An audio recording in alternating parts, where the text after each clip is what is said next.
আসসালামু আলাইকুম। বিসমিল্লাহির রহমানির রহিম। প্রসঙ্গ জাতীয় মসজিদ বাইতুল মুকাররম নিয়ে। তার আগে বলে রাখা ভালো, আমি কোনো ইউটিউবার না, কোনো সেলিব্রিটিও নই। আমার কথা সবার কাছে পৌঁছবে কিনা তাও জানি না। তবে জাতীয় মসজিদ বাইতুল মুকাররমের সাবেক খতিব রুহুল আমিন সাহেব সরকার পতন হওয়ার পরেই উনি পালিয়েছেন। সরকার পালাবে এটা স্বাভাবিক, কেননা যে অপকর্মগুলো সরকার করেছেন সাধারণ আমজনতা ওনাকে ছেড়ে দিবেন না, ছেড়ে কথা বলবেনও না, তাই উনি পালিয়েছেন, এটাই স্বাভাবিক। তবে সাবেক খতিব রুহুল আমিন সাহেব উনি কেন পালালেন? নিশ্চয়ই উনি অনেক বড় অপরাধ করেছেন, অপরাধের সাথে লিপ্ত ছিলেন, তাই জন্য উনি পালিয়েছেন। জানি না আমার কথাগুলো সবাই শুনতে পারছেন কিনা। আসলে বাইরের অনেক নয়েজ আসছে, এই কারণে হয়তো বা কথা ক্লিয়ারভাবে শোনা যাবে না। যতটুকুই বোঝা যায়, যতটুকু পর্যন্ত বোঝানো যায় চেষ্টা করব ইনশাল্লাহ। তো সাবেক খতিব রুহুল আমিন সাহেব ওনার নিয়োগ হয় 2022 সালে স্বৈরাচার সাবেক প্রধানমন্ত্রী শেখ হাসিনার আমলে। তো সরকার যখন পালিয়ে যায়, এরপরে অন্তর্বর্তীকালীন সরকারের আমলে বর্তমানে আর কি, তো তখন মসজিদ তো আর থেমে থাকে না। একজন ইমাম খতিব পালিয়ে গেলে কি হবে? মসজিদ তো আর থেমে থাকে না। তো ওনার বিপরীতে নিয়োগ দেওয়া হয় আবু সালেম পাটোয়ারি সাহেবকে। তো উনি দায়িত্বরত, উনি জুমার নামাজ পড়াবে। গত জুম্মাহের কথা, তো তখন আবু সালেম সাহেব যখন জুম্মাহের প্রস্তুতি নিচ্ছিলেন, তখন রুহুল আমিন সাহেব উনি চলে আসলেন। উনি এসে আবু সালেম সাহেবের অফিস কক্ষে ওনাকে বলছিলেন যে আপনি আজকে যাবেন না, আমি আজকে নামাজ পড়াবো। তো উনি বলল যে আমাকে তো নিয়োগ দেওয়া হয়েছে, অবশ্যই আমি নামাজটা পড়াবো, আপনি কেন পড়াবেন?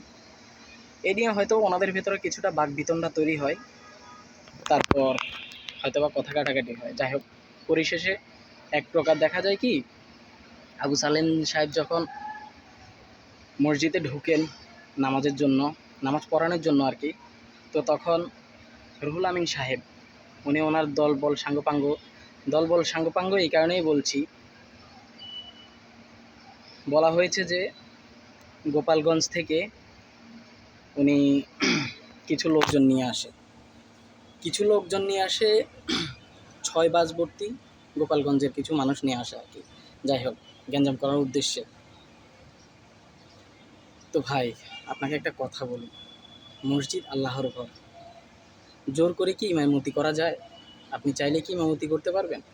সাধারণ আমজনতা আপনাকে স্বাগত জানাতে হবে, আপনার কাজকে অ্যাপ্রিসিয়েট করতে হবে, সেক্ষেত্রে আপনি নামাজ পড়াবেন, আমাদের কোনো তাতে দ্বিধা নেই। আপনি যদি সত্যিকার অর্থেই যদি ভালো মানুষ হয়ে থাকেন, আমাদের এখানে কিছু বলার নেই।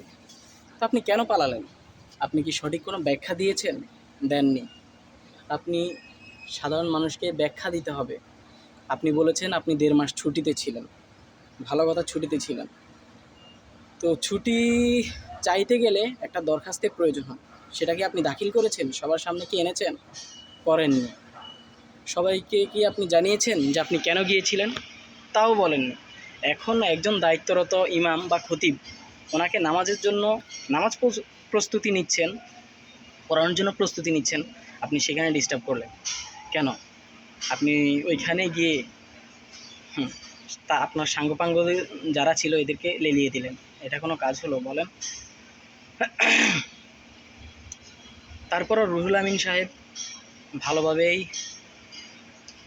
কথা বলতে পারতেন, বলেননি। ওনার আসলে যেটা বলার চিন্তাভাবনা ছিল, উনি আসলে গ্যাঞ্জাম করার জন্যই গিয়েছিলেন, এটা সুস্পষ্টভাবেই বলা যায়। তো আপনি কেন পালিয়েছেন সেটার কোনো সঠিক যুক্তি দিয়েছেন? যুক্তি খণ্ডন করেছেন? তাও করেন। আপনি আবু সালেম সাহেব পাটোয়ারি সাহেবকে ওনার সাথে দুর্ব্যবহার করেছেন, সেটা কোনো ক্ষমা চেয়েছেন? চাননি। আপনার উদ্দেশ্য ছিল এটা যে বর্তমান অন্তর্বর্তীকালীন সরকারের উপদেষ্টাগণ বা সরকারের লোকজনকে প্রশ্নবিদ্ধ করাই আপনার উদ্দেশ্য। আপনি বা আপনার দলের যারা আছে, আপনার দলে যারা অন্তর্ভুক্ত আছেন। আসলে আমি সাধারণ একজন ক্ষুদ্র মানুষ, আপনি আলেম, আপনার ভুল ত্রুটি ধরার সেই জ্ঞান আমার এখনও হয়নি। তারপরেও রুহুল আমিন সাহেবকে বলতে চাই, আপনি আর গ্যাঞ্জাম করবেন না।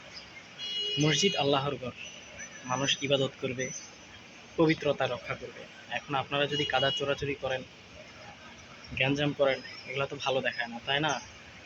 একজন ইমাম আরেকজন ইমামকে সম্মান করবে, এটাই স্বাভাবিক। আর এই গ্যাঞ্জামে দুটি পক্ষ হয়ে যায়। এক পক্ষ 6টি বাস ভর্তি লোক যারা ছিল তারা রুহুল আমিন সাহেবের পক্ষে ছিল, বাকি যারা মুসল্লি ছিল এনারা সবাই ছিল বর্তমান খতিব সাহেবের পক্ষে। যাই হোক, পরবর্তীতে যদি আপনারা এই ধরনের কোনো রকম সমস্যার সৃষ্টি করেন তো জনগণ দাঁত ভাঙা জবাব দিবে। বর্তমান সরকার যথেষ্টভাবে চেষ্টা করে যাচ্ছে দেশটাকে একটু স্থিতিশীল করতে, কন্ট্রোল করতে। আপনারা যদি পরবর্তীতে কোনো রকম গ্যাঞ্জাম করেন কিন্তু খুব খারাপ হয়ে যাবে, খুব খবর হয়ে যাবে, এটা মাথায় রাখেন। আমি একটা ইউটিউব চ্যানেল খুলেছি, সেটা কমেন্ট বক্সে লিঙ্ক দিয়ে দিব। আশা করি ইনশাল্লাহ আপনারা সবাই চ্যানেলে গিয়ে সাবস্ক্রাইব করে আসবেন,